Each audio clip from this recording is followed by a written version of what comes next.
Hi, my name is Tommy with Shimano, and we're just going to go over the new XT group, some of the updates to it, and some of the new technologies that we're using as a trickle down from XTR. So up front, we're going to start with the brakes. So the new XT brake uses the same design and features that the trail brake has from the XTR. So one of the big benefits for it is you've got an external reach adjust, so you can bring the lever back and forth. You also have servo wave. Servo wave is giving you a little bit of a mechanical advantage on the lever, so you're able to get a little more power out of a little less finger pull. We're also using the new Shimano high power hose, so it's a little bit thinner ID inside, allowing the fluid to have a little bit more pressure on it. As it moves back to the caliper here, one of the big things you'll notice is that we've got the cooling fins on here. So the cooling fins are part of what we're calling ICE technologies, available on XTR and XT. And what the ICE technologies is the ability for us to cool the system down. So it starts with the pad where we have a cooling fin built onto the pad that is aluminum and it has a steel base to the back of that. So you're able to take the heat out of the system and cool it down by that aluminum fin, dropping about 50 degrees off the system. Also with the ICE Tech is the ICE Tech rotor. It's a aluminum steel sandwiched rotor. So you've got steel on the outside, aluminum in the center. So as the steel is a conductor of heat, it's going to pull that heat away from the system, from the caliper, put it onto that rotor, then dissipate it out through that aluminum core, keeping the temperatures down, also dropping about 100 degrees off the system. So with the combination of the new caliper and the new lever, we're looking at about a 25% increase over the current over the current XT brake, giving it that 25% power rating. Equal to the XTR trail brake. What we also added to it was one-way bleeding. One-way bleeding is part of the system where the fluid comes in through the banjo bolt, around the first piston, around to the other side, and around the other piston, and then through the exterior of the bolt, making a complete solid system. So you've got fluid running the whole way around the brake, as opposed to on the older systems where it'd go down, turn around, come back over, go down, turn around, come back over. Now you have a full circle made out of that, allowing equal distribution of pressure onto those pistons. And so one of the big things with the pistons is we added a larger ceramic piston to this. It's now a 21 mil ceramic piston. So having that bigger diameter ceramic piston allows it to move more freely through the square edge seal that we have in here, so you won't run into that sticky piston issue. You also got the ability to have more pressure and more distribution points onto the back of that brake pad, allowing for a more evenly distributed pressure to the rotor.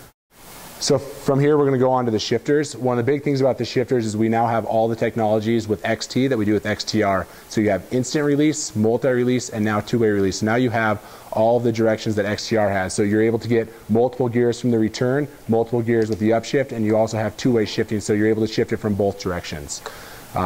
With the new shifter, it has a little bit more cable pull than our older system, so you're able to get a slacker system in the back, so it's not as finicky with derailleur adjustments and with dirty cable and housing and things like that. You're able to get a less finicky shifting system out of it. With the new derailleur, we have what's called the long arm reach rear derailleur. What the long arm does here is gives a leverage point over the spring.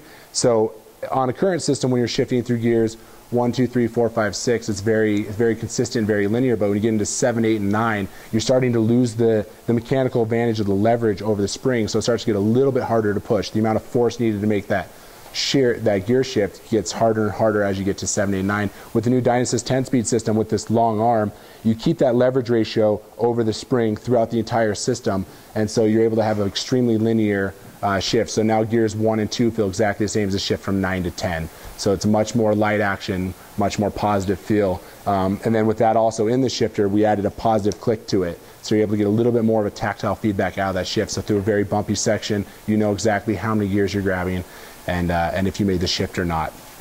On the left side, the biggest thing we did to this shifter is we kept the cable pull the same, but we added a converter mode, so it switches from 2x to 3x. So if you're using a 2x crank, you would just put it into the first gear and just turn the little switch that we have here into the 2x position. Now the bike is set as a 2x. To go back to a 3x, you would just return to your low gear and spin this thing down, and you've got a 3x system. So as a shopper, as a rider, you'd only need to have a single lever, whether you were doing a 2x system or a 3x system.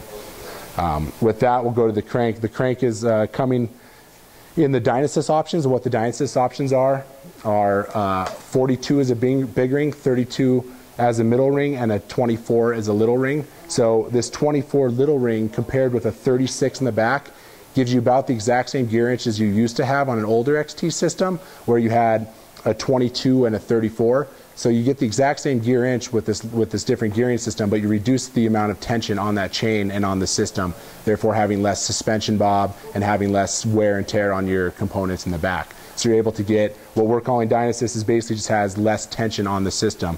What it also allows you to do is have the 32, so now your step from the 24 to 32 is a little bit closer ratio, so it's not as big of a jump, but it's also a very smooth shift. Going from the 32 to the 42 is a big one here, because the 42 allows you to stay in that gear a lot longer. With the 44, you were coming in and out of it a lot. With this new 42, you stay in that system a whole lot longer, especially compared with the 36 in the back. And then your 32, the gear that most of these bikes were designed around, is still your optimal gear that you would spend most of your time in.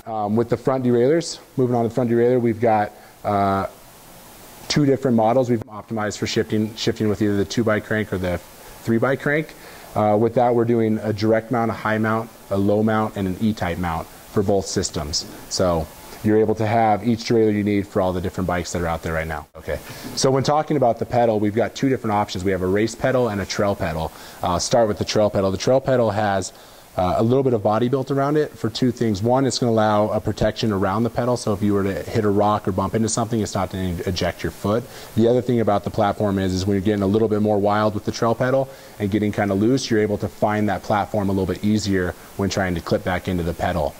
You can see with the trail pedal that we've got a ton of platform here, so you're able to get a lot more stability on the pedal. So this is good for not only power transfer while pedaling, but also good when descending, to have a good stable platform while descending. And then we also do the race pedal. The good thing about the race pedal is we cut it down, dropped a bunch of weight off of it, but we also gave you a ton more stability on this pedal as well, as you can see from this platform. So a little bit less than the trail pedal, but you're getting way more than we previously done before in the past. Just like our XTR brand, we now have a race and a trail pedal. So talking about the wheels with the new XT system, is we do 2 different wheel options, a lot like we did with XTR. We have a race wheel and we have a trail wheel. The race wheel is going to be the one that's going to work best with your 1.9 to your 2.1 tire. It's a 19 mil inner to inner. It's full UST certified tubeless, and it runs a lot like this wheel here, which is the trail wheel.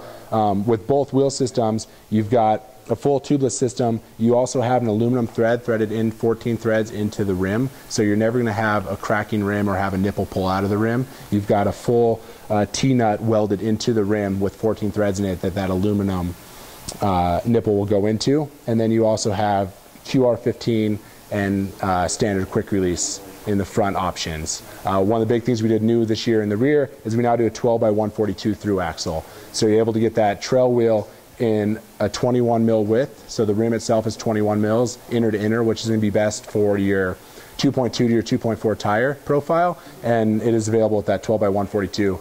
The good thing about 12x142 that we like to explain is when you're looking at through axles on the bikes, everyone's happy with through axle in the front because it stiffens their front end up, lightens it up, it's a little bit easier to install and adjust the brake.